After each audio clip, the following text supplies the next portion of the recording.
I think a lot of people mention about or talking about the AI adoption of generative AI and what AI can do for our work like as a developer. Um, AI is just like an assistant or just a teams. Um, they have all the expertise about not only the development, software development, data or something. They have the skill on a lot of domains, and we can learn a lot from the AI. But in order to train all the AI model or the machine learning model, we need to have some kind of the place that we store all the data for pre-training or post-training model.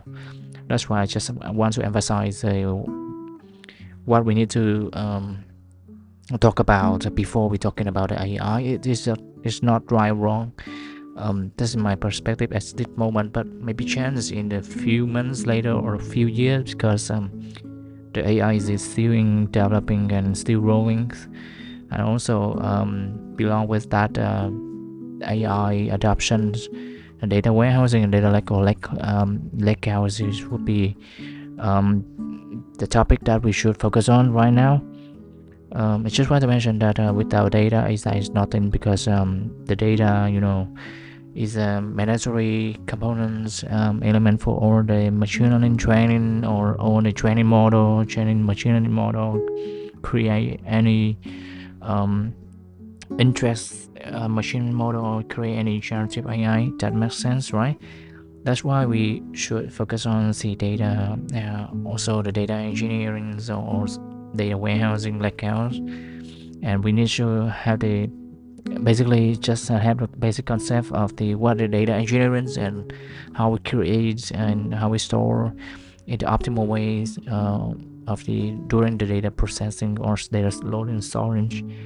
The next one is not only the data, but we have to have the good data because like the statement that garbage in, garbage out.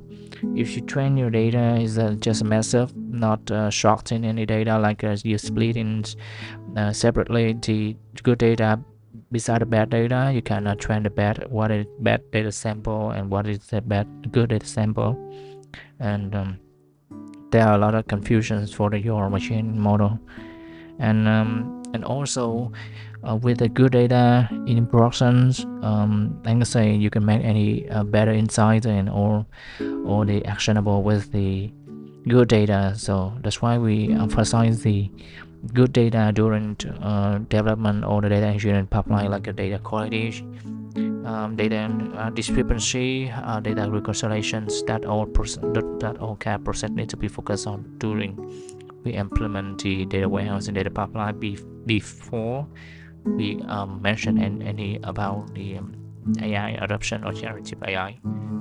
And another thing is the AI adoption is going so fast, right? We all know about it, and it requires a well organized data. Like I said, we need to have the various example of the good data, various example of the bad data, and for making any actions with that data or create any machine model. So that's why we and myself is emphasize the data quality and data governance framework in the edge of the AI adoptions. That's because data quality and data governance is the framework because this is it's not a project or this it's not product. It's a long journey when you create a foundation for your own the data application. I can say create all the machine and AI applications. You need to have the backbone like a foundation for your application, right? And in order to do that, we need to ensure all the qualities and also the governance. um, you heard a lot of debates of the DeepSeek around since they introduced that is the distribution model from the ChatGPT, because they're using the privacy of the. There's some concern about the data privacy, and I think that is just still in discussion.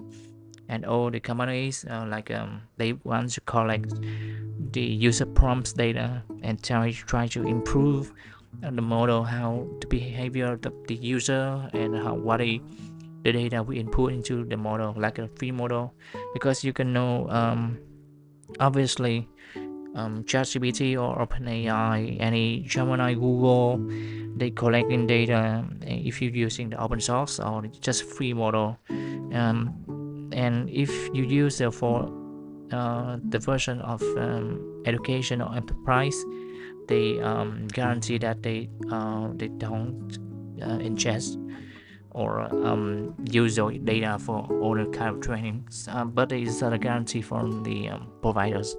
So just making sure you are using machine learning or using the generative AI properly, and don't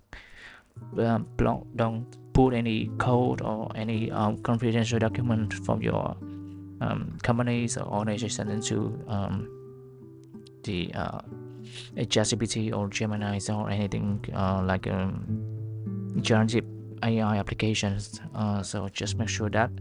And I think that's a short thought about the building how we should like to focus on the data quality and data governance framework. And I was in Kuala Lumpur for discussion about how we create data quality and data governance, and they are 100% agree that we should focus on the data before we are talking about the AI adoption. There are some discussion in grade, so hopefully I can have a chance to share with you all kind of discussion or the question I have. And yes, I think I just want to say that, and hopefully you have the great decisions or the good strategy to move forward with the all AI edge moving so fast, and enjoy your weekend with your family and your lovers. Bye bye. See you in next one.